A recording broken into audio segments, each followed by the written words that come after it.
Welcome to HFY Review, where the galaxy learns a lesson it keeps forgetting. Out there, empires rise on fear, councils preach order, and alien warlords swear humans are fragile, soft, predictable. They look at Earth and see a quiet world, a small world, a world that should kneel.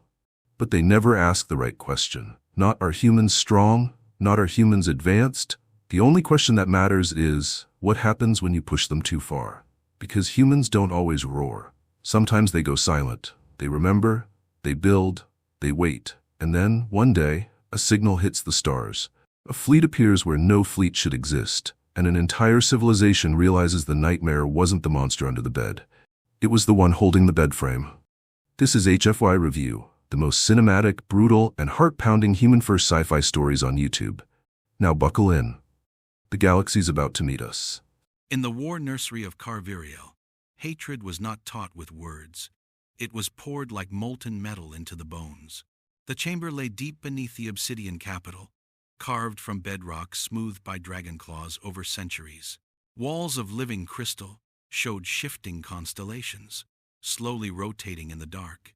Each star tagged with some imperial victory the hatchlings would one day be made to avenge. Overhead, luminescent veins pulsed faintly, mimicking a heart that belonged not to any living creature, but to the empire itself. 6 dragon hatchlings sprawled in the central nest, a shallow basin of warm stone and woven sensor filaments. They were all teeth and elbows and oversized heads, scales still soft with youth, wings too big for their bodies. Their colors were those of a dying star, bronze and ember, black shot through, with green deep cobalt edged in silver, each hatchling a different thread of a long and terrible lineage. They should have been playing. Instead, they practiced snarling at a hologram. The image flickered above the nest, life-sized and exquisitely detailed. A human soldier in battle armor froze mid-motion, mouth open as if shouting an order. The figure rotated slowly, exposing every angle: the clumsy bipedal posture, the bare skin at the throat, the pale hands gripping a rifle. To the dragon's eyes, the human looked both fragile and dangerous, the way a knife made of glass might look. "Attention," rumbled Warden Krall, the elder dragon assigned to their upbringing. His voice rolled through the nursery like distant thunder. He was enormous even by his species standards, scales dark and dull with age, the ridge of his back scarred by 100 old battles. His left eye was milky, blind, his right burned like an ember low in a fire. "What is this? Brood?" "Enemy," hissed the largest hatchling, a bronze-scaled male whose frills were already beginning to harden into something that would someday be regal. He bared his mound, tiny teeth, smoke curling from his nostrils. Terran, human, the soft ones, the treacherous ones. The others took up the words, voices overlapping, half growl, half chirp. Human, soft, treacherous, enemy. Warden Krall's lips pulled back, exposing teeth the size of knives. It was not quite a smile. "Good," he said. Again, the image changed. Now it showed a human medic, armor stripped down to a chest plate, sleeves rolled to the elbow. Her hands were pressed to the chest of a wounded dragon trooper, human fingers slick with alien blood. In the background, smoke and fire blurred into the chaos of a battlefield. Her face was streaked with soot. Her jaw was clenched in concentration. The hatchlings hissed on instinct, scales bristling. The medic's expression, intense, focused, strangely gentle, baffled them more than the battle scene around her. "She helps," said one of the smaller hatchlings, a cobalt female with a faint silver stripe along her spine. Her eyes narrowed. "She is repairing. She is lying," Warden Krall snapped, tail striking the stone with a crack that made dust fall from the ceiling. "Terrans wield mercy as a weapon. They make you lower your guard. They make you think they care. Then they leash you. They cut your wings. They write rules and call it peace."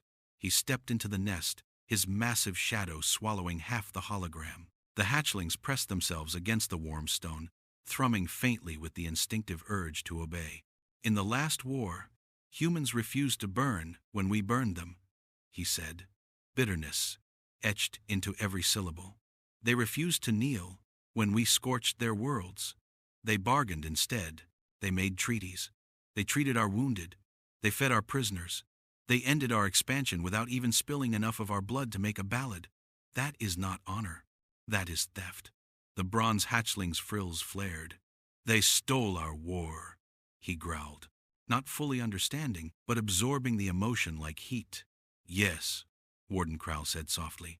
They stole your rightful fire. Remember this. He shifted the hologram again. Now it showed human hospital ships coasting through the wreckage of a battlefield. White hulls stark against the black. Their design was inelegant by Drakkar standards, boxy, utilitarian, but they moved with a stubborn purpose, lights flickering as they broadcast universal calls for ceasefire. The brood watched, fascinated despite themselves, as tiny pinnaces shuttled between the ships and broken cruisers bearing the Empire's crest. The dragons in those images were wounded, unmoving. The humans moved around them like pale insects, attaching lines, lifting, treating. Never trust a hand that offers help, Warden Krall said. Ask instead, what do they want to own? The hatchlings stared, hearts beating fast, half with outrage, half with something nameless. They saved us, murmured the Scion, cobalt female again, more quietly now.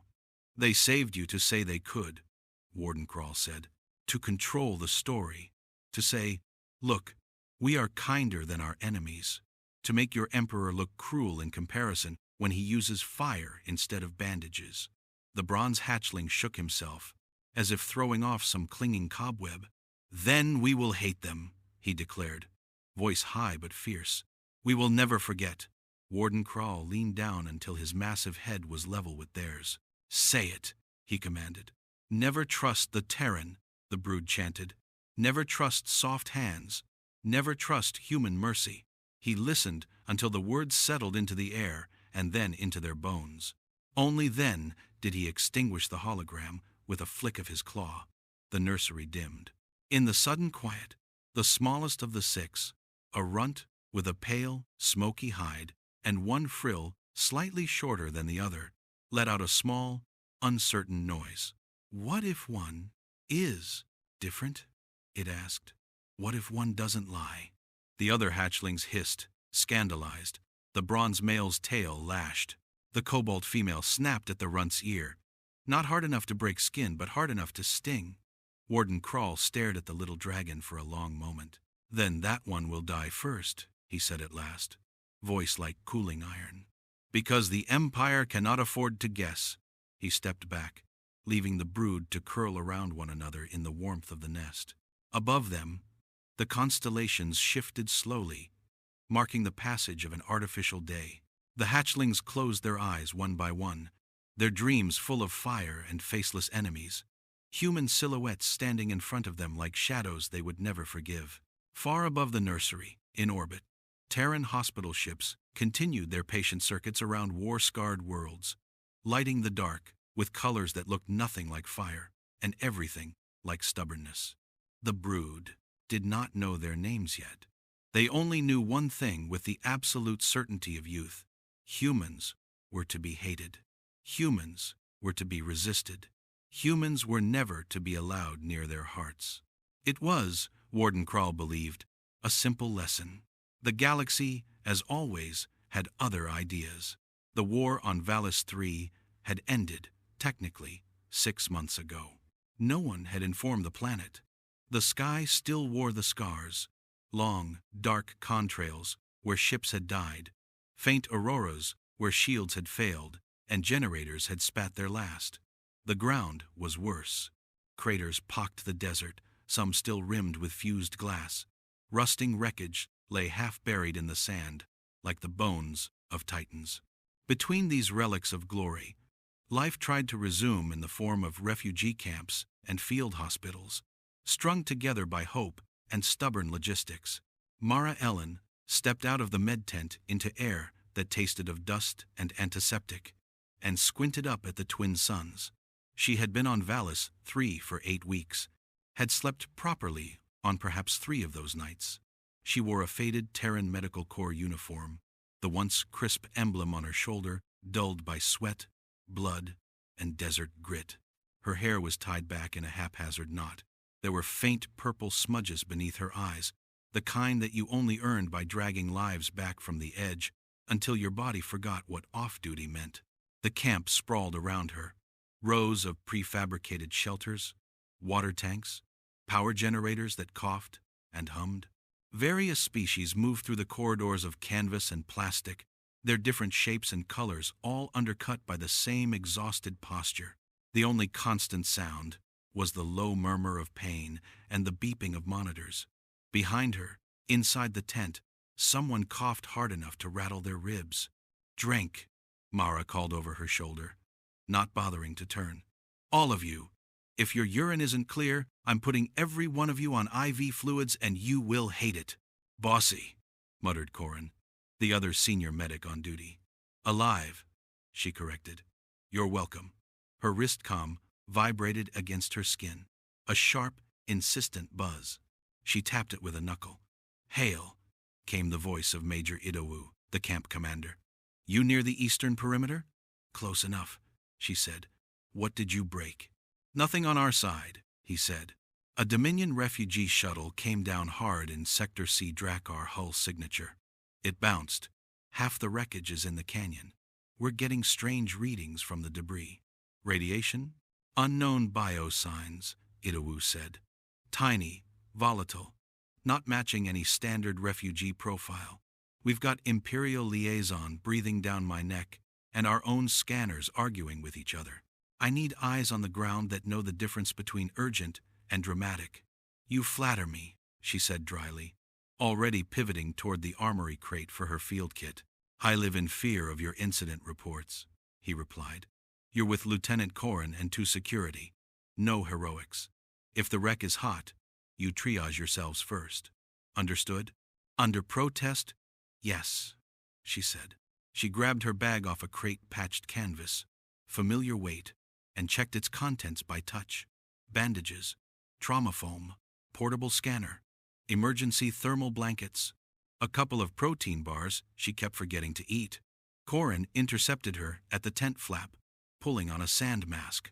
"Let me guess," he said. "Major wants you to go stick your head in something that exploded. He gets sad if a day goes by without that," she said. "Come on." They crossed the camp at a brisk walk, sand crunching under their boots. 2 security troopers fell in behind them, rifles slung, eyes scanning. At the perimeter, a portable gate hummed, shimmering faintly as it tried to pretend it was a real wall. Beyond the fence, the desert dropped away into a shallow canyon where old cargo stacks and newer wreckage lay in a chaotic sprawl. Smoke still drifted from one of the impacts further out. "Sector C?" Corin asked, checking his wrist. "Down there," Mara said, spotting the scorched trail of a recent crash. "Keep your masks on until we clear the air."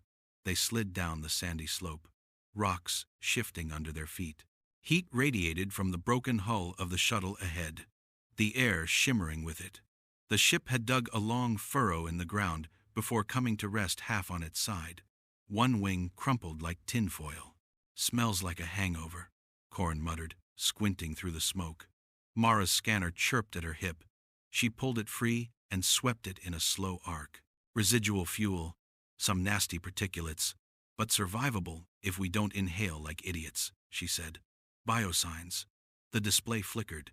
On the grid, 3 small points flashed in the darker shadow of the wreck. Each pulse was rapid, uneven, weak. Not standard humanoid pattern, not anything she'd seen in local fauna surveys. 3, she said.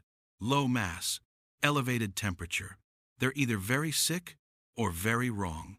50 meters, under that forward section.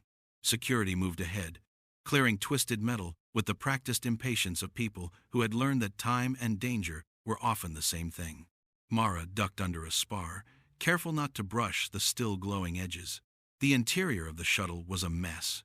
Buckled support beams, cracked panels, the sour smell of burned insulation.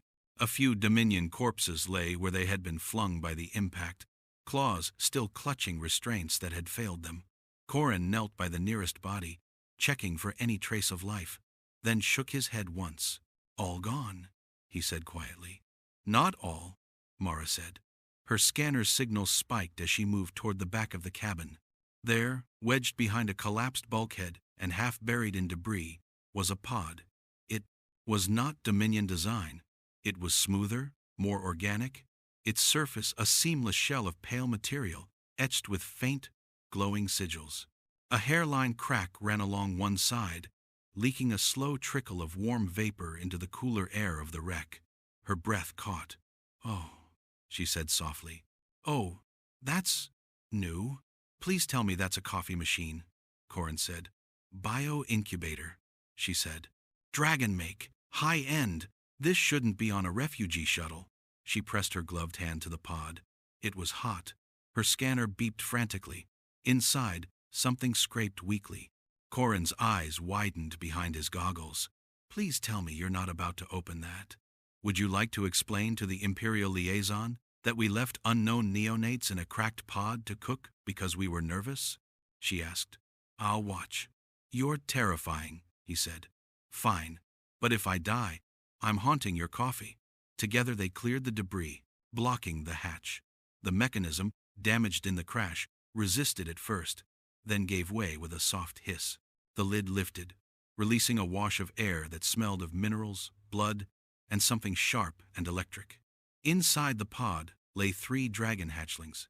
They were smaller than the ones in the Imperial hollows, their bodies still damp in places, scales gleaming in an almost translucent sheen. Their limbs were tangled, wings half unfolded like crumpled parchment. Each one bore faint traces of royal crest markings along their spines. Their eyes were open. They stared up at the sudden light with a mixture of dazed terror and feral fury. Mara really saw their condition in a glance. Dry tongues, labored breaths, fine tremors running through their underdeveloped muscles, dehydration, shock, heat stress, not yet irreversible. "Not yet," Mother of Corin whispered.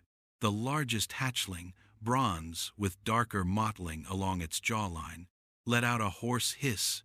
Its pupils narrowed on Mara's face. It had never seen a Terran in person. It had seen 1,000 of them in training feeds. Its lips peeled back, exposing needle teeth. Smoke curled from its nostrils. Mara met its gaze. She was aware, distantly, that she was looking at something that could grow into a weapon capable of tearing small ships apart, that some Imperial officer somewhere would sell their soul twice to have these creatures back, that her entire career, her entire species' fragile truce with this empire, balanced on what she did in the next 30 seconds. Closer, she saw something else, the frantic flutter of its throat, the way its too large head trembled on its neck, the rawness in its eyes that had nothing to do with rage and everything to do with fear. "You're late for your first checkup," she said. She reached in, slow, gloved hand open, palm up. The hatchling lunged. Its jaws snapped shut a breath away from her wrist, teeth clacking against the material. Its body convulsed with the effort. The other 2, smaller and paler, flinched and tried to push themselves deeper into the curve of the pod. Behind her, she heard security tense, safeties clicking off. "Stand down," she said, without looking back. "If anyone fires, they'll hit me first, and then you'll have to write so many forms, your grandchildren will feel them." "You are touching Imperial bio-assets," one of the troopers said, voice tight. "We are not authorized." "I'm touching 3 neonates in critical condition," she snapped. "You are authorized to prevent me from being shredded. You are not authorized to let them die because you're afraid of paperwork." She turned back to the pod, softening her voice. "I get it," she told the dragons. "You hate me on principle. It's a popular opinion." The bronze hatchling's nostrils flared. It ashed a tiny puff of smoke at her mask. "Very intimidating," she said. "Now, hold still." She slipped her hand under its chest, feeling bones too delicate beneath overheated flesh. It tried to jerk away. She didn't grip tighter. She let it strain, claws scraping at her sleeve, wings flapping weakly. "You can fight," she murmured, "but the gravity is winning. Let me even the odds."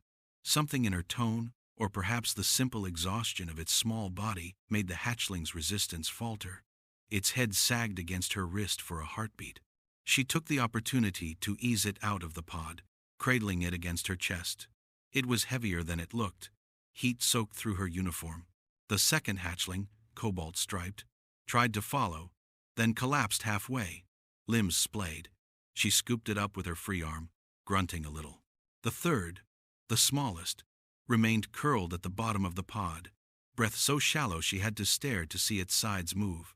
"Corin," she said, "blanket. Now." He had already stripped one from his pack, snapping it open. Together they wrapped the three dragons in the insulated fabric, creating a lumpy, shifting bundle that wriggled and emitted faint, outraged squeaks. "You're insane," Corin muttered. "I respect it, but you're insane. Log that in my performance review," she said. Her scanner, pinned awkwardly between her elbow and the bundle, flickered warnings at her. Heart rates too fast. Body temperatures trending down now that they were out of the pod, but still perilously high. "We don't have long," she said. "We get them into the tent. We get fluids in them. We stabilize them. Then we figure out how to tell the liaison he left the Emperor's eggs in a ditch." Security exchanged horrified looks. "You can't be sure they're royal," one said weakly. "They're in a royal-grade pod with royal-grade markers on their spines," she said. "If they're not royal, someone has a very illegal sense of humor. Move." They climbed back up the slope, Mara, clutching the blanket-wrapped hatchlings against her like a mother with triplets in a bar fight. The dragons shifted, claws pricking through fabric, tiny bodies trembling between fear and collapse. The bronze one, who had tried to bite her throat minutes ago, pressed its head instinctively against her sternum, where her heart hammered too fast. "Yeah," she muttered, breathless. "Mine's not in great shape either." By the time they reached the perimeter, the camp's alarm klaxons were already starting to wail. The Imperial liaison must have seen the crash on his own feeds. Imperial signals were flooding the local channels with coded demands. At the gate, a squad of Drakkar soldiers in polished armor waited, crest emblems gleaming. Their eyes went immediately to the bundle in her arms. One of them inhaled sharply, pupils flaring. "Royal scent," he hissed. "How dare you? How dare I carry them instead of leaving them to roast?" She shot back. "You're welcome. Now get out of my way. My patients are dying." The soldiers hesitated, instincts warring deference to their own chain of command versus the overwhelming urge not to be the one responsible for a royal neonate dropping dead in the dirt. Mara didn't slow. She walked through the small gap they left, forcing them to move or be trampled by one stubborn human holding their future. As she crossed into the shade of the med tent, the dragon's trembling eased fractionally. The cooler air, the familiar hum of machines, the rhythm of distant beeps and murmured orders, her world folded around them. Behind her, the Drakkar soldiers and Terran troopers hovered at the entrance, held back by the unspoken rule that whatever chaos reigned outside, the medbay was its own jurisdiction. Inside, Lieutenant Mara Ellen, who had been taught all her life that dragons hated humans and would tear them apart on sight, laid 3 royal hatchlings on a cot and reached for her tools. "You don't have to like me," she told them, rolling up her sleeves. "You just have to live." It was not the kind of speech that made it into history texts. The galaxy, however, would learn to mark that moment, the first calm touch, the first shared heartbeat, as the needle that began to unstitch a very old fear. The med tent swallowed the desert light and replaced it with its own, harsh, white, clinical. Under that unforgiving glow, 3 dragon hatchlings that had been raised on holos of human treachery lay on a standard-issue Terran cot that complained under their heat and weight. Lieutenant Ellen Hale, no one in the camp ever bothered with her first name. Hale, or simply Ellen, did the job worked on autopilot at first.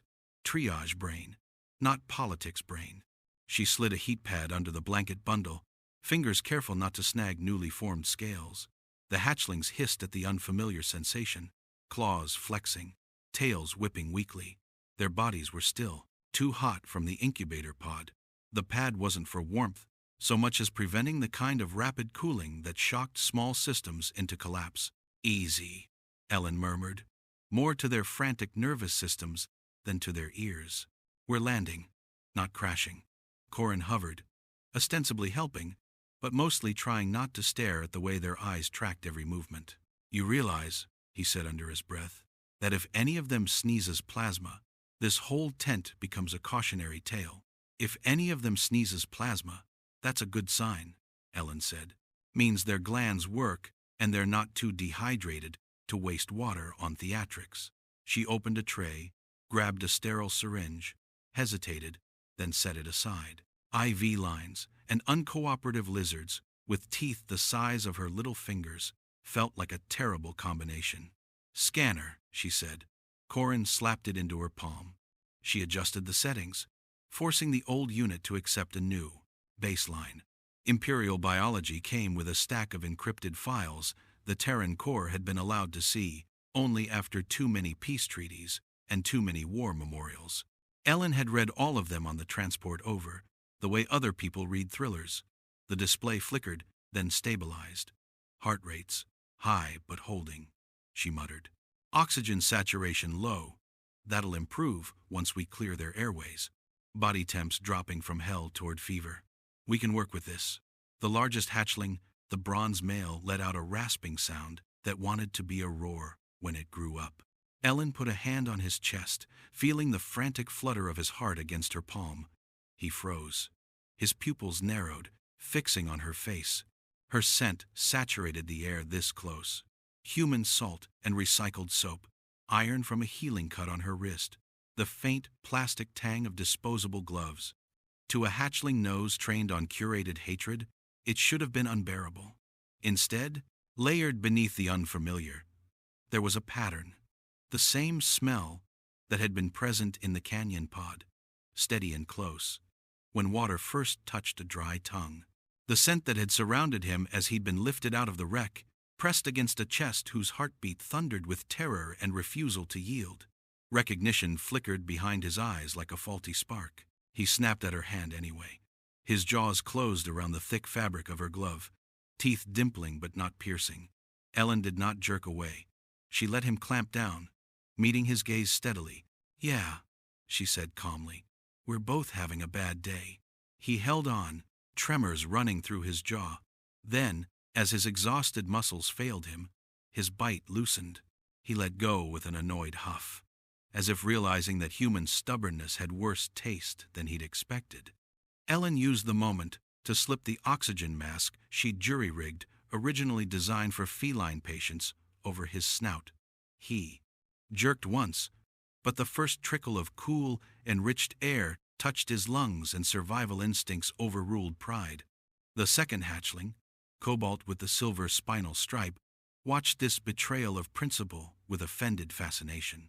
When Ellen moved toward her, she reared back on unsteady forelimbs and flared her frill as much as her weak neck allowed. Beautiful, Ellen murmured. 10 out of 10 intimidation. I'm definitely not still moving. She brought the mask closer. The cobalt hatchling hissed, then inhaled by accident. Oxygen slid across overstressed lung tissue. The hiss faltered. The frill drooped by a millimeter. Ellen eased the mask on. The third, the smoky runt, lay closest to the cot's edge, curled into itself, tremors barely visible. Its eyes were slits, gaze unfocused. She didn't offer it a mask yet. Its breathing was shallow but not obstructed. For this one, fluids were a priority. Corin, she said, I need the smallest gauge we've quote. Con, pediatric? He asked. Smaller if we had it, she said. We don't, so pediatric. He handed her the kit, mouth set. You know the liaison is going to have a stroke when he finds out you ran Terran fluids into Imperial royalty. If he wants to argue, he can bring a journal article arguing in favor of alternative treatments, Ellen said. Also, he can get in line. She cleaned a thin stretch of skin along the smoky hatchling's forelimb, whispering nonsense as she worked. Her words weren't magic, but the sound, low, even, calm, occupied the part of her own brain that wanted to panic. It also, incidentally, gave the hatchling something to focus on that wasn't the sting of the needle. The vein collapsed the first time she tried. She exhaled, waited, warmed the limb between her hands, and tried again. This time, the cannula slid home. A bead of dark, iridescent blood swelled in the chamber, then retreated as the line started to flow. "There we go," she murmured. "You can hate me later. Right now, you drink." For the next hour, the world narrowed to the cot. She adjusted lines, watched numbers tick on monitors, added improvised formula to a feeding tube, and coaxed it past tiny, stubborn jaws. She wiped drool from scales, cleaned abrasions, checked pupils with a penlight. She kept her voice level, even when the bronze hatchling convulsed in a burst of terrified strength that nearly flung the mask off, even when the smoky one's pulse stuttered in her fingers and then rebounded. Around them, the tent's usual chaos churned, other medics calling out for assistance, translators repeating symptoms in 3 languages, the occasional shout of, "Clear!" and the ugly crackle of a defibrillator doing its work. The air smelled of disinfectant trying and failing to overpower the underlying smell of too many bodies in too little space. The hatchlings filtered all of that through their own fear. Their senses screamed at them. Unnatural light, mechanical beeps, the layered sense of dozens of species, the proximity of the despised human smell. Every lesson from the nursery hammered along their nerves. Do not trust the Terran. Do not let them close. But nerve pathways were young, malleable. New data hammered back. The Terran did not leave. She did not strike them when they tried to bite. She did not yank tubes out when they thrashed. She did not shout, except at others on their behalf. When their hearts faltered, her hand tightened, not to restrain, but to insist.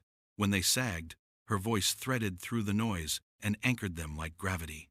Slowly, the storm inside their small bodies began to ebb. The bronze hatchling's breathing evened out, still fast but less ragged.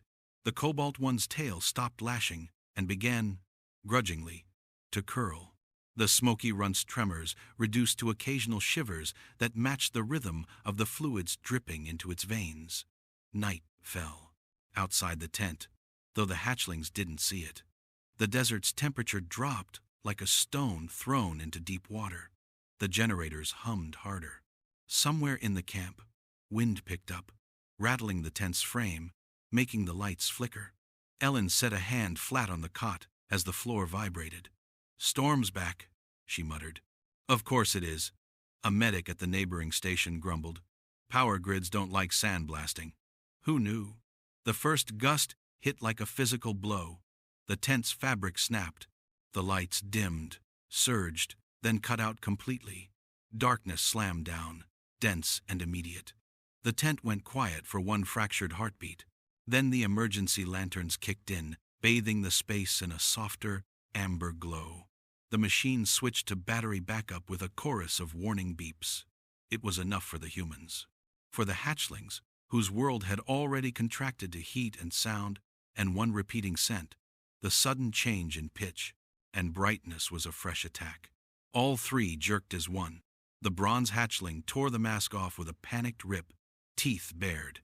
The cobalt one flattened against the blanket, frill pressed tight to her neck, eyes blown wide. The smoky runt's heart rate spiked so fast the monitor shrieked a warning. Ellen's own adrenaline surged. She clamped down on it. "Hey!" she said, leaning over them. Hands out but not grabbing. "Hey! Look at me! Listen!" The bronze hatchling snapped blindly at the air. His teeth clipped the edge of her sleeve and scraped skin. She didn't pull back. Instead, she did something very simple and very stupid. She laid her right hand over her own chest. The hatchlings watched, panting, every muscle wired for flight they weren't strong enough to execute. Ellen thumped her chest lightly, once, twice, then again, finding a steady cadence. "In," she said, inhaling through her nose. 2, out, 4. She exaggerated the breaths, letting her ribs expand visibly under her hand, then fall. "In, 2, she repeated. "Out, 4, with me." It was not a technique from any dragon handling manual. It was something she'd used on human children in bombed-out wards, on panicked soldiers stuck under rubble, on herself in supply closets when too many body bags arrived in one day. Her voice cut through the tense murmur. Some part of the hatchling's hindbrain latched onto the rhythm, despite itself. It was the same beat they'd heard in the canyon, not from her chest, but amplified through her shout when she'd hauled them free. The same cadence that had woven through the shuttle as she'd staggered back up the slope. In, two, out, four. The bronze hatchling's breath hitched. Then, reluctantly, it began to follow. His chest rose on her count, fell on her exhale. The cobalt one, ever the cautious observer, watched both of them, then matched the pattern after a few beats, as if checking the math. The smoky, runt's pulse, which had been a jagged line on the monitor, smoothed fractionally. Its eyes, glazed with fear, fixed on the place where her hand met her sternum. The sound of her heart, not loud, not especially regular, but persistent, filled its head. Ellen didn't stop until the warning alarm on the monitor downgraded from shriek to annoyed beep, and finally, grudgingly, to silence. "Good," she said, soft enough that the word was more a sigh than a sound. "There we go. Hate me all you like. Just breathe with me while you do it." Time blurred. At some point, Corin thrust a mug of lukewarm coffee into her free hand. She drank it without tasting it. The storm outside howled. The tent creaked. But inside this small radius of cot and blanket and 3 improbable patients, a fragile equilibrium held. Hours later, when the worst of the storm had passed, and the camp had sunk into the exhausted quiet of the very late night, the hatchling's fury finally ran out. The bronze, one's eyelids drooped, then snapped open again as if outraged by its own fatigue. The cobalt one watched sleep creep up on its brother with judgment, and then succumbed a heartbeat later. The smoky runt fought the longest, eyes tracking her hand as it rested now on the blanket between them, fingers unconsciously tapping microbeats. Eventually, even it had to choose. Its small body, still lined to a fluid bag and half swaddled in excess blanket, inched toward the warmest source it knew. The blanket shifted. A tiny head bumped her ribs. Claws snagged her uniform and then relaxed. The bronze hatchling, feeling the movement, rolled without waking properly and landed half across her lap. The cobalt female, unwilling to be excluded from any defensive formation, oozed sideways until she lay against Ellen's stomach, her snout nestled into the crease of the medic's elbow. Ellen considered moving them back into a neat row. Her spine ached.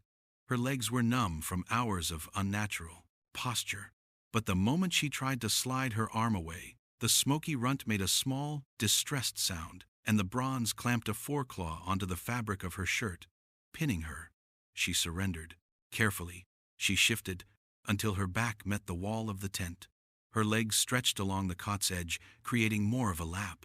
The hatchlings flowed into the new shape like liquid, finding every available inch, their combined warmth bleeding into her through tired muscles. "Congratulations," she told them quietly. "You've domesticated a Terran." No one answered. Their breaths deepened, small bodies rising and falling in a rhythm that almost matched her own. As she finally let her eyes close, Ellen thought not for the first time that she had no idea how she was going to explain this to command, the liaison, or any Imperial officer with a pulse. She also thought that she would rather be yelled at by every admiral in the sector than move and break the fragile trust pressed against her chest. Outside, the sky over Valis 3 wore the flickering scars of war. Inside one overworked med tent, 3 hatchlings who had been raised on holographic hatred slept on a human's heartbeat as if it were the only safe sound in the galaxy. No one had yet come to see. That would change before dawn. Warden Krall had flown through plasma storms that peeled armor from ships and stared down capital guns without blinking. The summons that had dragged him from Carviriel to a dusty ceasefire world made his surviving eye burn in a way no battle had. Royal brood, the Emperor's message had said. No titles, no ceremonial phrasing, just those 2 words, transmitted on the oldest, most secure channel in the Empire. Lost in transit, Vector Intercept places them near Valis 3. Go. No one else was old enough to remember the last time a royal clutch had been threatened. No one else had earned the right, through victories and failures alike, to walk into a Terran camp and tell both sides to stand down while he looked for his children. Children, he thought reluctantly as his shuttle knifed into Valis 3's atmosphere. The word sat strange in his mind, unused, like an old weapon pulled out of storage. He preferred brood, assets, future wing, words that made grief optional. The shuttle buffeted in the lingering storm currents. Below, the camp's lights resolved into a cluster of artificial stars in the red dust. Beyond it, the canyon scar where the refugee shuttle had died glowed faintly on his HUD. A scent sample, transmitted from local scanners, threaded through the shuttle's recycled air. Hatchling, fresh, fear sweat, nest fluid, Terran. His lips peeled back from his teeth. He had seen humans up close only 3 times. Once, across a battlefield, when a Terran captain had ordered her troops to stop firing while they pulled wounded Drakkar out of a collapsed trench. Once, through the scope of a gunship when he'd been ordered to target a human hospital ship and had refused. Once more, in the Hall of Crowns, when peace had been signed by leaders who shook hands with careful disdain. He had never forgotten the smell, iron, adrenaline, and the stubborn refusal to die. That smell was now wrapped around the scent of his brood. As the shuttle landed on the camp's designated pad, clouds of dust billowed. Terran security teams formed a perimeter, weapons held low but not relaxed. The Imperial liaison, crest rumpled, eyes hollow from too little sleep and too many reports, stood at the edge of the landing zone, hands clasped in a posture of high-tension diplomacy. The ramp hissed down. Krall descended without fanfare. He wore no ceremonial armor, only the light, scarred plating he favored for real work. His presence bent the air. Even the wind seemed to hesitate. "Warden Krall," the liaison said, bowing low. Where? Krall interrupted. "Are they? No titles. No pleasantries." The liaison swallowed. "The royal biosignatures appeared within the med tent shortly after we retrieved them from the crash site," he said. "They remained there." The Terran medics intervened. "Intervened," Krall repeated, as if tasting a rancid word. "They claim critical condition," the liaison added quickly. "Our own sensors confirm significant stress." Krall's tail twitched, scoring shallow gouges in the packed earth. "You allowed Terrans to touch the Emperor's brood." "I lacked the authority to physically prevent a triage officer on her own ground," the liaison said, very carefully choosing phrases that spread blame thin. "And if I had, they likely would have died before you arrived." Krall inhaled once, sharply, drawing in the camp's smells. Dust, fuel, metal, old blood, a dozen species' fear and fatigue. Underneath it all, distinct and inescapable, hatchling. And laced through that olive soap, synthetic fabric, heat, human sweat that tasted of caffeine and sleep deprivation. He exhaled a thin stream of smoke. "Take me," he said. They moved through the camp at a pace that made Terran soldiers step back in a hurry. Krall kept his head low enough that his horns didn't rip canvas roofs, but every part of his bearing radiated controlled violence. Guards watched him with the horrified fascination reserved for predators on leashes that might not hold. At the threshold of the main med tent, he stopped. The smell hit him like a physical blow. Brood in distress, brood in... His nostrils flared. His jaw worked once, twice. In contentment, he pushed through the flap. The tent quieted, the way rooms do when something enters that rewrites the hierarchy. Monitors still beeped. Patients still groaned. Medics still moved. But the sound dampened as attention drew inward like a lens. Krall's remaining eye adjusted to the dimmer, amber emergency lighting. He took in the rows of cots, the tangle of equipment, the overlapping forms of wounded from both sides. He ignored them all. At the far end of the tent, in a corner not designed for ceremony or revelation, he saw them. 3 hatchlings, his hatchlings, lay sprawled across the chest and lap of a seated human. The Terran medic, small by his standards, young even by hers, was slumped against the tent's support pole, chin on her chest, eyes closed in the heavy, graceless sleep of the utterly exhausted. Her hair was coming loose from its knot. Her uniform was stained and torn. She looked, Kral thought distantly, like someone who had given too much of herself to strangers and forgotten where the boundaries were supposed to be. The bronze male hatchling lay diagonally across her torso, head tucked under her jaw. One of his tiny foreclaws rested possessively on the center of her chest, directly over the steady, audible thump of her heart. His breath puffed against her throat in warm, damp gusts. The cobalt female had claimed her lap, coiled there with her tail wrapped around the medic's waist, snout pressed into the crook of Ellen's elbow. Every exhale made the human's fingers twitch faintly, as if some part of her refused to stop monitoring, even in sleep. The smoky runt, always the smallest, always the one he had worried would fail the egg, lay between them, pressed along the line of Ellen's ribs, head rising and falling with each of her breaths, as if synced. They were not restrained. There were no leashes, no neural clamps, no sonic dampeners. The only things holding them in place were tangled blanket, gravity, and the unconscious reach of their claws whenever she shifted. Every piece of training Kral had hammered into their young skulls: never trust the Terran, never lower your guard, never expose your throat to soft hands lay in a crumpled heap on that cheap canvas cot. He felt the eyes of the tent on him.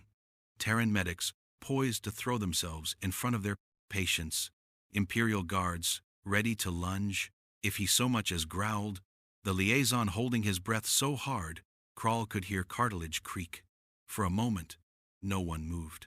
The bronze hatchling twitched in his sleep, eyes flickering beneath thin lids. A dream wrinkled his muzzle. His claws flexed against Ellen's chest, testing shadows for threats that did not materialize. Her hand, lax against the blanket, curled reflexively toward him. Kral took a step forward. The floor vibrated. At the third step, Ellen's survival instincts dragged her partway to consciousness. Her eyelids fluttered. She woke the way people in war zones do, not with a start, but with a slow climb through layers of exhaustion toward awareness. Her eyes found him. For a heartbeat, they were uncomprehending, reflecting only light and the question, "Where am I?" Then she focused, and comprehension flooded in. She saw the scars, the armor, the rank markings cut into his crest, the visible recognition of the brood's warden. She did not scramble away. There was nowhere to go that wouldn't dislodge her patience. Instead, she tightened her grip around them, just slightly, muscles tensing to put herself between them and whatever would come through her. It was so absurd that Kral almost laughed. "You are Ellen Hale," he said, using the liaison's earlier briefing. His voice filled the tent like a low drum. "Lieutenant," she said automatically, then seemed to realize she was correcting a creature who could bite her in half.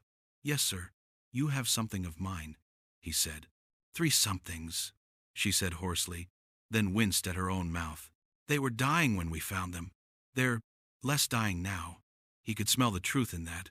Her fatigue, the stale chemical tang of adrenaline come and gone, the underlying satisfaction that curled in people when a patient pulled away from the edge. The bronze hatchling stirred properly this time, dragged toward wakefulness by the vibration of Kral's voice. His eyes opened, pupils narrow slits against the tense light. For a moment, he looked up at the vast shape in the doorway, scent receptors flaring. Warden Kral, nursery smell, old authority, battlefield and ash and the echo of drills. The little dragon's frill lifted halfway, unsure whether to flatten in submission or flare in defense. His claws tightened on Ellen's chest. Then Ellen's heart beat against his palm again, steady and imperfect and familiar. The hatchling made a small, confused sound. Very carefully, while still watching Kral, he shuffled higher up onto the medic's torso and tucked his head under her chin, pressing the sensitive scales of his throat into direct contact with her skin. Kral's eye widened a fraction. That was a gesture no drill had ever taught them. It was instinct, buried deep. Expose your most vulnerable part, only to nest, to warmth, to that which is synonymous with safe. The cobalt female, woken by the shift, cracked one eye open. She, too, scented Kral and the Imperial Guard and the latent threat of half a dozen weapons, and made her choice. She tightened her tail around Ellen's waist and let out a low, warning hum that, if her vocal cords had been fully developed, would have become a proper growl.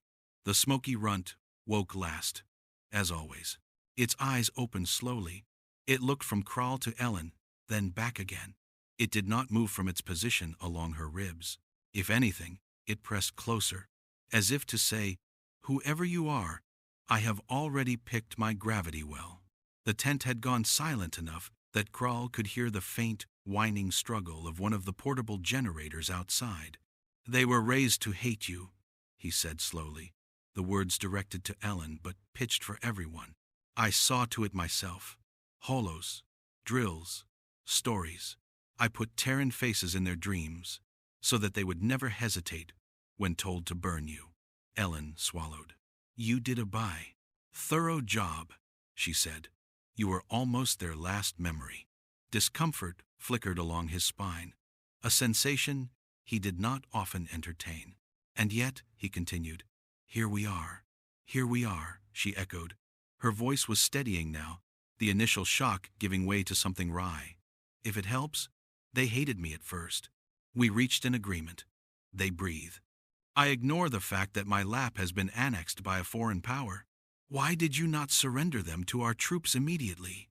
the liaison blurted, unable to keep silent any longer. Protocol requires me to not let patients crash because someone with a pretty crest tells me to," Ellen said, not taking her eyes off Kral. "By the time your men arrived, we already had lines in and core temps dropping. Moving them then would have undone all of it." "So you decided," Kral said, "to keep the Emperor's brood on your chest." "That part was not in the plan," she admitted. "They were shaking. I was here. Gravity did the rest." The bronze hatchling, as if to underscore her point, shifted again and released a small, satisfied grumble. His breath warmed the hollow of her throat. Her hand, without conscious permission, came up to rest between his shoulder blades. Fingers splayed over the delicate plates. Kral watched the motion with an expression that had no name in the usual imperial lexicon. It was not pure anger, nor pure awe. It was something like the precise moment a blade meets an unexpected obstacle, and instead of shattering, flexes. Behind him, one of the Imperial guards whispered, horrified, "They imprint on her. What if they refuse commands? What if they refuse stupid commands?" Ellen said before anyone could stop her. Fatigue had sanded down her internal filter. "That's usually called good judgment, where I'm from." Every Drakkar in the tent stiffened. The Terrans went utterly still. Kral's tail lashed once, then stilled. "Do you know," he said, almost conversationally, "what we expected to find when we traced their scent here?" Ellen's mouth twisted. "An atrocity," she said quietly. "Or at least, a mess." "Yes," he said. "We expected to confirm our teachings, that humans are, at best, inconveniences, and at worst, thieves of destiny, that you would have strapped them to your machines, sampled their blood, broken their wings to see how they heal, that their first sight of your kind would be a lab." He lowered himself, slowly, until his head was level with the cot. Up close, Ellen could see the fine cracks in his scales, the old scar tissue around his blinded eye, the way his armor had been patched and repatched over the years. He smelled of metal, singed ozone, and something else, tiredness, that had grown so old it had forgotten its name. Instead, he said, "I find them cuddled." The word sounded foreign in his mouth, as if he'd borrowed it from a children's story he didn't believe in. "Napping," he added, because precision was important in war, and apparently, in whatever this was. The smoky runt, sensing a large presence very close, lifted its head and sniffed. Kral did not move. The little dragon's nostrils flared, sorting scent into categories: old nest, battle, authority, familiar from holograms and from the egg's last days of hearing Warden Kral's voice through shell. Safe, but in the way that sharp rocks are safe. Predictable, not warm. It considered that. Then it turned and bumped its head once, firmly, against Ellen's sternum, as if to clarify for all parties present where warm resided. A sound rippled through the tent. On the Terran side, someone smothered a laugh with the back of their hand. On the Imperial side, someone else swallowed a word that might have been sacrilege or grudging admiration. Kral exhaled, a long stream of air that carried no flame. "Very well," he said. "The nursery is wrong. Or I am. Or the war has twisted us so much that hatchlings see clearer than their elders." His gaze sharpened. "You will come with them," he said to Ellen. "It was not a request. They clearly believe you are part of their nest. Until that delusion is proven harmful, the Empire will indulge it." She blinked. "You're taking me to Car Virael, to the Emperor's flagship first," he said. "Then, perhaps, home. He will want to see the human whose heartbeat overruled my training." The liaison made a small choking noise that might have been diplomacy dying. Ellen looked down at the three small, warm weights pinning her, looked up at the warden whose entire worldview was currently reorganizing itself in front of her, looked sideways at Corin, who had the decency not to say anything out loud, though the expression on his face suggested he was mentally composing 6 dramatic letters to headquarters. "Well," she said softly, "I suppose I was due for some shore leave." The bronze hatchling cracked one eye open again at the change in her tone. He saw Kral, Old Authority, and the Imperial Guard, and the Terran soldiers, and the hundreds of futures balancing on a cot that wasn't designed for any of this. Then he pressed closer to Ellen's throat and went back to sleep. Warden Kral, who had once believed he could pour hatred into bone and have it stay there forever, bowed his head, a fraction not to the human, not to the tent, but to the quiet, unbearable fact in front of him. The brood did not hate humans. They hated being alone. And somehow, impossibly, against every warning he had ever given them, they had decided that one young Terran medic counted as theirs. The galaxy was going to have to adjust. The dropship's hull thrummed like a low drum as it clawed up through the last ragged fingers of storm. Ellen sat strapped to a bulkhead and pretended the harness was comfortable with 3 dragon hatchlings arranged across her like living luggage. The bronze male occupied her shoulders and chest as if he'd bought the seat. The cobalt female had wedged into her lap with a proprietary tail around her waist.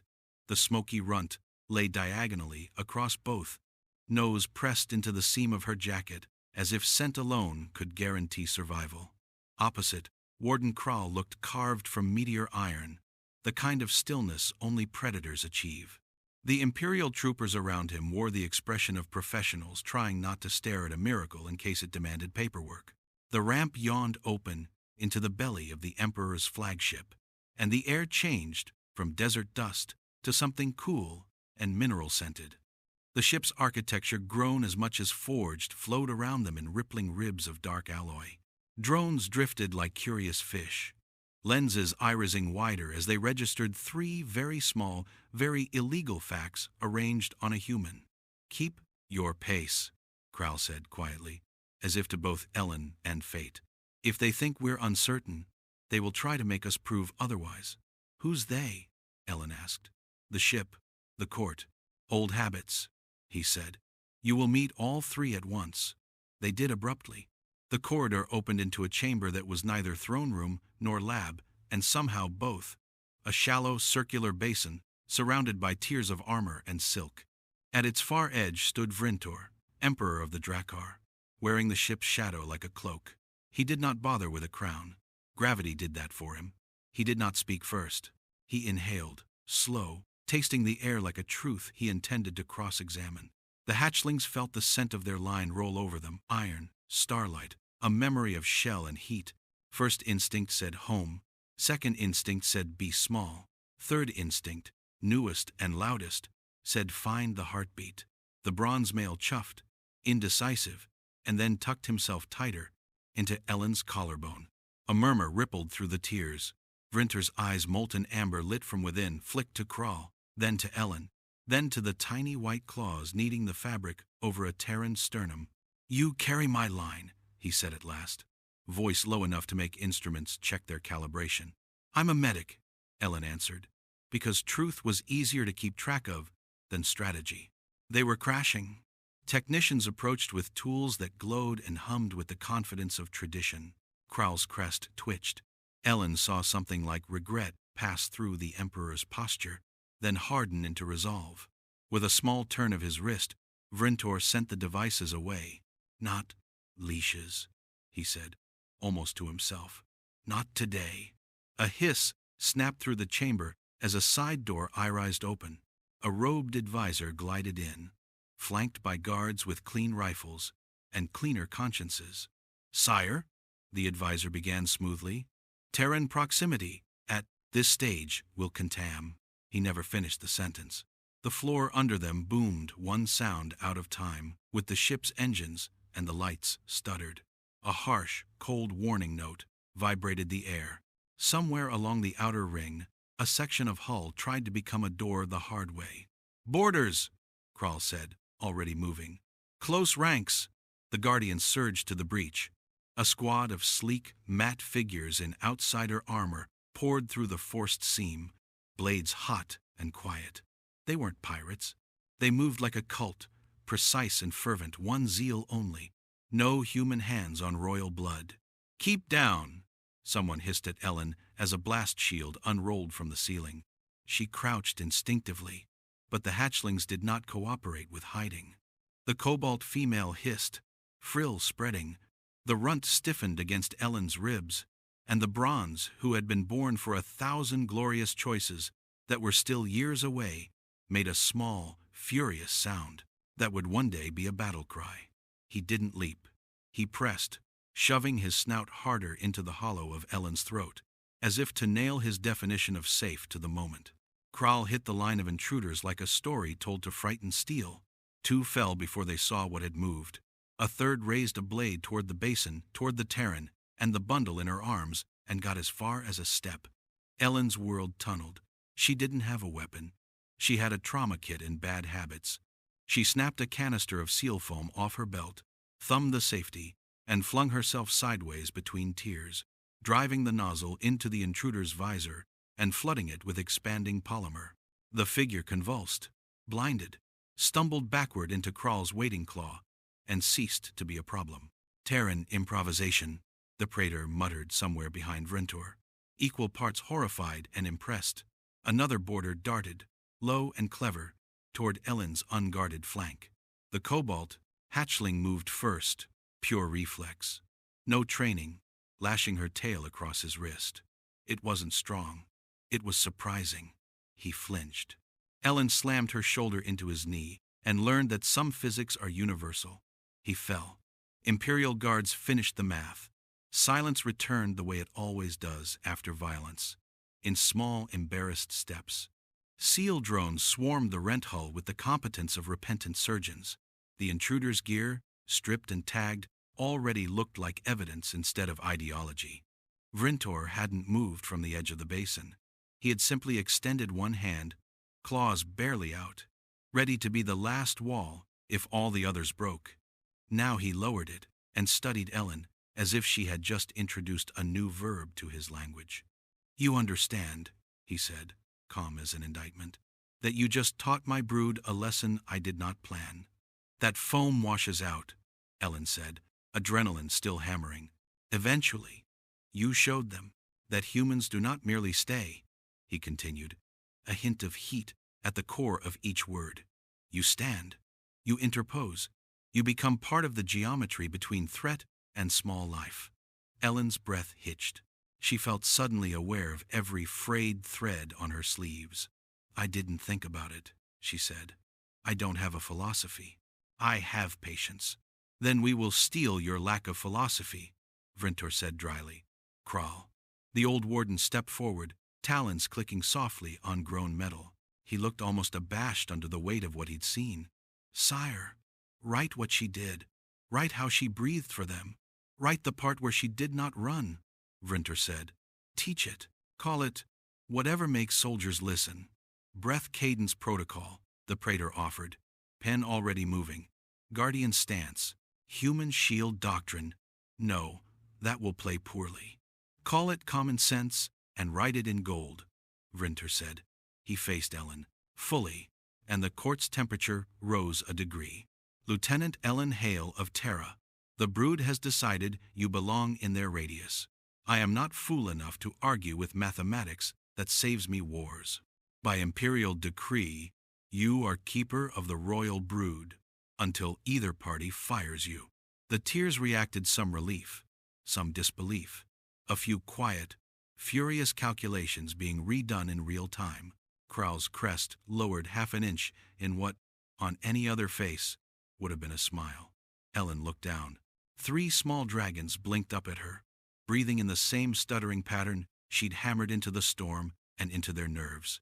The bronze bumped her chin with his forehead, annoyed that she had stopped petting him to become a constitutional crisis. Keeper, she said softly, tasting the word, knowing it would do stupid things to her life. Keeper, Vrinter affirmed. Bring them to the nursery. He turned, and an empire turned with him. The palace remembered breath.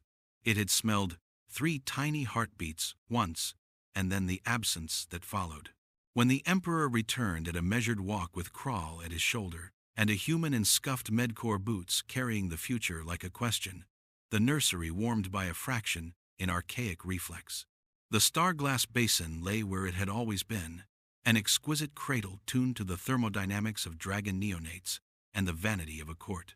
Priests ringed the threshold with bowls of clean smoke and older worries.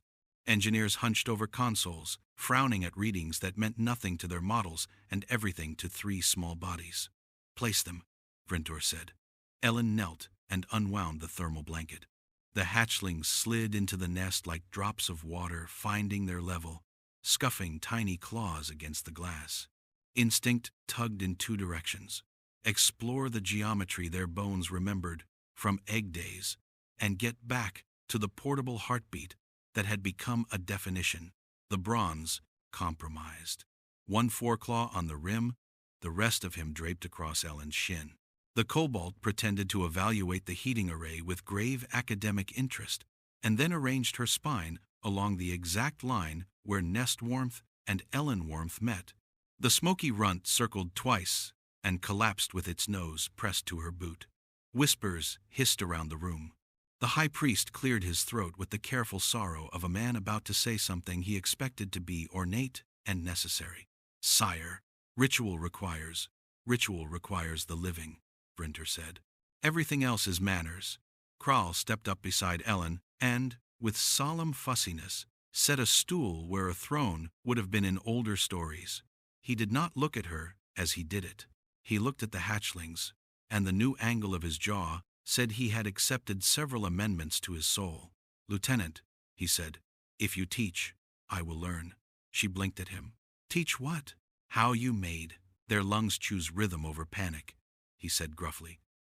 How you talk them into ignoring fear long enough to swallow. How you stay when staying feels like being a wall with skin.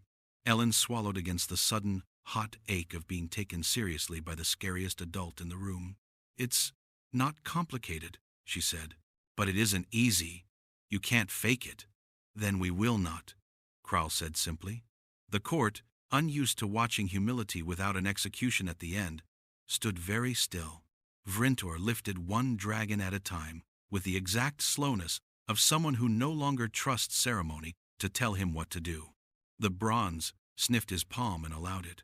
The cobalt flicked her tongue thoughtfully and allowed it. The smoky runt checked Ellen's knee and then permitted an imperial hand to claim the other half of its weight. Persons of the crown, Vrinter said, not loudly, but in the tone that writes itself into law. Not property. Whoever engineered a Khan said it, theft will be found and faced. But we will not repay a sin of possession with more possession. The praetor's stylus scratched. Courtiers struggled not to mutter the word heresy where the acoustics would enjoy it. A general stared at his boots and found them fascinating. A messenger, young Scales, bright with terrified purpose, skidded to a halt at the threshold and bowed so hard her crest clicked. Sire, the intruder's gear insignia of the Purity Conclave. A splinter sect. Their recordings, they broadcast a credo. Keep royal fire feral untainted by soft hands. They meant to purge the brood if the human remained. The room tightened, a collective wince at the ugliness of convictions, dressed as cleanliness. Kral's old scars flared pale. They chose hatred as a purity test, he said. They would have failed it if they had ever been allowed a cradle.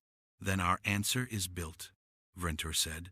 We will raise warriors who can do calculus with their rage, and caregivers who can pick up a dragon without bleeding.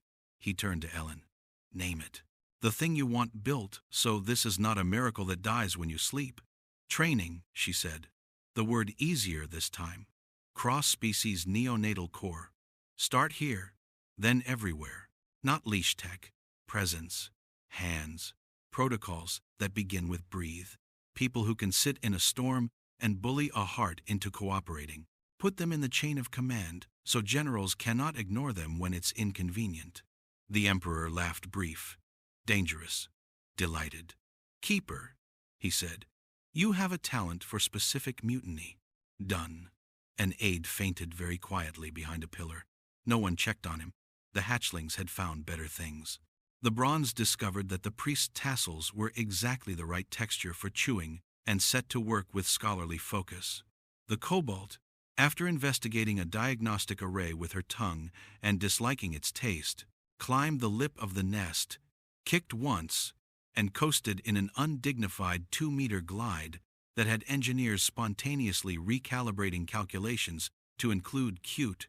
The smoky runt, finished with Ellen's boot, toddled to the Emperor's wrist, put one paw on it, and then, because ethics are easier when you're small and honest, reached back with the other paw to keep touching Ellen's knee at the same time. The room exhaled. Someone laughed, the fragile, astonished kind that happens when a future refuses to be grim on schedule. Kral made a rough sound in his throat that only barely wasn't a purr. Ellen sat, finally, because Kral's stool was a decree and because her legs were starting to shake now that no one needed them to be steel. The bronze immediately reversed course and oozed back into her lap. The cobalt took the high ground of her thigh and glared at a protocol officer who glared back and lost. The runt flopped so hard against her shin that the nest chimed. Keeper, Vrintor said again, and this time the court did not flinch at the title. You have dragged a door open with both hands. It will not close. Some will hate you for that. Some will write songs. Both are tedious. In the hours between, there will be work. I know, Ellen said. I brought a pen. It was a ridiculous answer, and it was exactly right. Kral huffed approval in his dialect. The praetor, smiling like a conspirator who has found their favorite new crime, lifted his stylus and waited. Begin, Vrintor said. So Ellen did. She showed them how to count breaths out loud without sounding like they were counting. She put the Emperor's hand and Kral's claw against their own chests and made them feel the cadence she demanded of frightened bodies. She corrected posture the way nurses correct generals, with gentle contempt and a look that assumes compliance. The court watched the oddest lesson in imperial history, might and medicine, learning the same song. Outside, the city buzzed with the first rumors of a Terran in the nursery. In barracks and shrines and noisy kitchens, the story mutated at the speed of hope. On the flagship, engineers integrated breath cadence protocol into the training sim framework with resigned admiration. In a dozen command posts, the Purity Conclave's crest lit up on walls as a problem that would be addressed with more intelligence and less theater than usual. In the nest, 3 definitions of enemy slept on, their rib cages rising and falling to a rhythm borrowed from a mammal who refused to be impressed by titles. When the lesson paused, Kral stood very still, then bent his massive head until his forehead touched the rim of the nest in a gesture older than conquest. It wasn't a bow. It was something like relief made visible. You were wrong, Ellen said softly, because honest men deserved honest women. About what hatred can do in bone. Kral's single eye gleamed. Yes, he said, and I will be remembered for the correction, not the mistake. Vrintor looked at the two of them, old war and obstinate care, and something complicated and useful settled into his shoulders. So, he said almost lightly, we raise them on drills and lullabies both. Ellen smiled, small and tired, and utterly unafraid. Start with the lullabies, she said. Drills are easier when you already know where home is. The bronze hatchling snored, undiplomatically loud, and all three adults, the emperor, the warden, and the keeper, laughed the same surprised, surrendered laugh. The nursery, which had once taught a generation to clench, learned very slowly, very carefully, how to unclench. And somewhere deeper than doctrine, a new rule wrote itself into the empire's living walls. When a heartbeat teaches you to breathe, you listen.